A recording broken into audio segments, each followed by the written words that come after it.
Hello বন্ধুরা, তোমরা সবাই কেমন আছো? আশা করি ভালো আছো। তোমাদের সবাইকে স্বাগত এই স্টাইলে। তো বন্ধুরা, আজকে আমি বানাচ্ছি মুরগির ঝাল।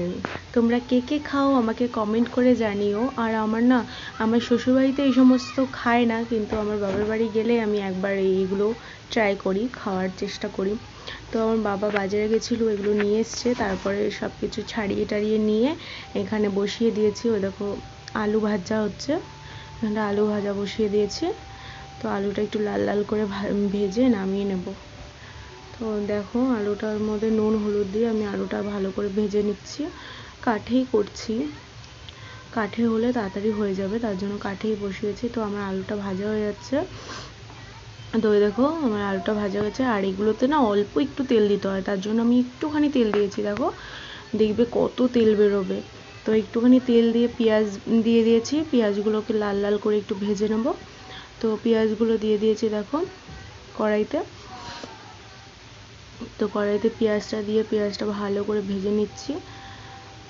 তো এর মধ্যে টমেটোটাও দিয়ে দেবো, কারণ টমেটোটাও একটু ভাজা হবে। তো টমেটোটা দিয়েছি, একটু নুন দিয়েছি, চিনি দিয়েছি, হলুদ দিয়েছি, দিয়ে এবার ভেজে মশলাটা দিয়ে দেবো। তো দেখো পেঁয়াজটাও লাল লাল করে ভাজা হয়ে গেছে। তো পেঁয়াজটাও ভাজা হয়েছে, টমেটোটাও ভাজা হয়েছে। এবার মশলা দিয়ে দিচ্ছি। ওখানে আছে আদা রসুন পেঁয়াজ, যা যা লাগে আর কি, মাংসতে সব কিছুই আছে।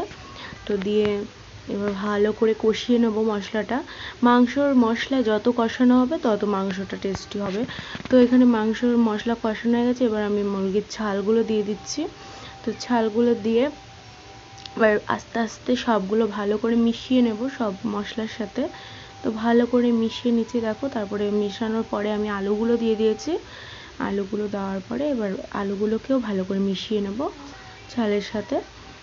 তো দেখো আমার তো এগুলো হলে আর কিছুই লাগে না, এগুলো দিয়েই আমি ভাত খেয়ে নিই। তো এগুলো আমার খুব ভালো লাগে খেতে। আমার মাংসর থেকে মুরগির ছালটা একটু বেশি ভালো লাগে খেতে। তো আমি দেখো একটুখানি তেল দিয়েছিলাম, আর কতটা তেল বেরিয়েছে দেখো তোমরা, কতটা। তো আমার হয়ে গেছে মুরগির ছাল রান্না করা। তো এবার আমি গরম মশলা দিয়ে দেবো। দেখো গরম মশলা দিয়ে দিচ্ছি। আমিই রান্না করেছিলাম আমার মনের মতো করে, আমি যেভাবে খেতে চেয়েছিলাম। তো হয়ে গেছে, এবার আমি একটু ট্রাই করব খেয়ে কীরকম হলো। তো দেখো বাটিতে নিয়ে নিয়েছি অল্প করে। তো এবার চলো খেয়ে বলছি কেমন হয়েছে। খুব গরম না, ওয়াও হেভি হয়েছিল খেতে। তো ভিডিওটা কেমন লাগলো কমেন্ট